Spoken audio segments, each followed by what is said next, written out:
It appears that Tim Burton and the mouse have finally ended their turbulent working relationship.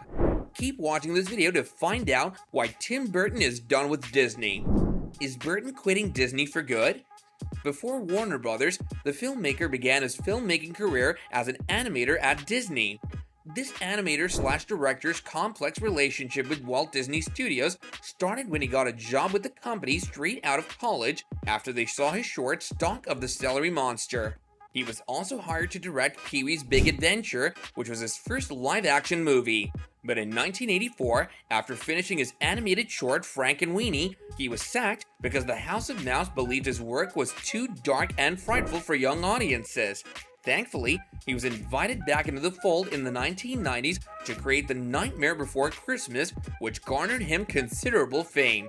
Ironically, the award-winning filmmaker of Frankenweenie ended up directing a full-length version that was released in 2012. Burton has already had issues with Disney, most notably being sacked and then rehired by the company. However, it appears like Burton is taking the initiative this time and choosing to permanently sever his ties to Disney. Did he just call Disney a circus? According to Deadline, Burton said at the Lumiere Festival in Lyon that his long-standing partnership with Disney probably came to an end with the release of Dumbo. Burton thought that, because of how the industry has changed, it was no longer advantageous for him to work with the industry titan. "My history is that I started out there," Burton said. "I was hired and fired like several times throughout my career there. The thing about Dumbo is that's why I think my days with Disney are done." Burton continued, saying, "I realized that I was Dumbo, that I was working in this horrible big circus, and I needed to escape." That movie is quite autobiographical at a certain level. During a masterclass at the festival on Friday, Burton elaborated on his statement and discussed the state of superhero films. Burton's attitude toward the genre is unexpected, even if he differs from directors like Martin Scorsese and James Gunn in this regard.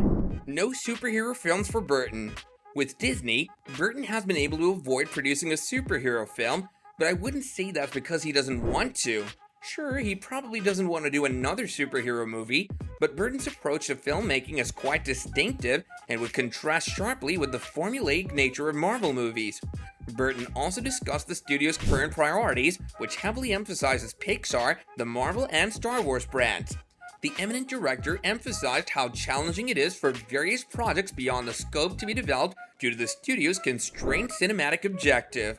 Regarding the state of the movies distributed by Disney, Burton stated, "It's gotten to be quite homogeneous, very consolidated. There's less space for many kinds of stuff. I'm incapable of coping with multiple universes. I can only handle one." Thankfully, Burton's upcoming Netflix series Wednesday stays loyal to his gothic roots, but Burton's collaboration with Disney is finished. The thing that's funny now is people go, "What do you think of the new Batman?" And I start laughing and crying because I go back to a time capsule where pretty much every day the studios were saying, "It's too dark, it's too dark." Now it looks like a lighthearted romp, Burton said. But it's no shocker that Burton feels connected to his work on the landmark movie Batman. It did feel very exciting to be at the beginning of it all. It's amazing how much it hasn't really changed in a sense, the tortured superhero, weird costumes, but for me, at the time it was really exciting. It felt new. Burton spoke about his milestone 1989 film Batman. Burton might have been implying that he didn't feel any originality working in Disney on projects that were all somewhat identical to one another, getting both criticism and praise. Dumbo tells the tale of a young elephant with oversized ears who joined Max Medici's circus. Dumbo already stood out because of his physical characteristics, but Medici soon discovered that he could fly by using his ears. The majority of the characters in the original Dumbo animated picture were animals, with a few human characters serving as supporting cast members. However, Burton's Dumbo altered some crucial character-related features, drawing both praise and criticism. Both critics and fans weren't actually enthralled by Dumbo. It might be argued that it was a remake that wasn't necessary and would have worked nicely as a sequel. The Edward Scissorhands director received praise from critics for his artistic flair, but many weren't pleased with how the plot was handled. The baby elephant also struggled at the box office, earning only $46 million over the course of a 3-day weekend, despite having a $170 million budget to it. For the Walt Disney Company, it was undoubtedly difficult to turn a profit, and according to Deadline, it ultimately lost a sizable sum of money. As a result, it was one of the lowest current box office totals of any live-action Disney remakes.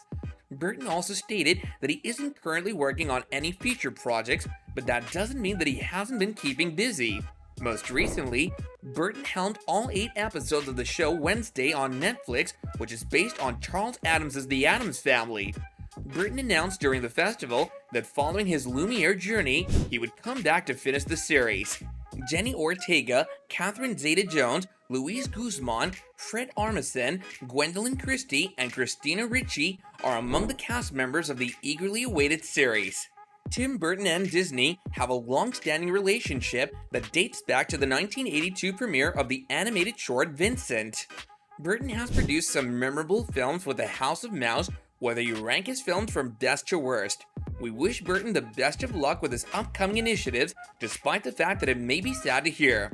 Like any other artist, Burton must step out of his comfort zone and experiment with new themes in order to make a generational masterpiece once again.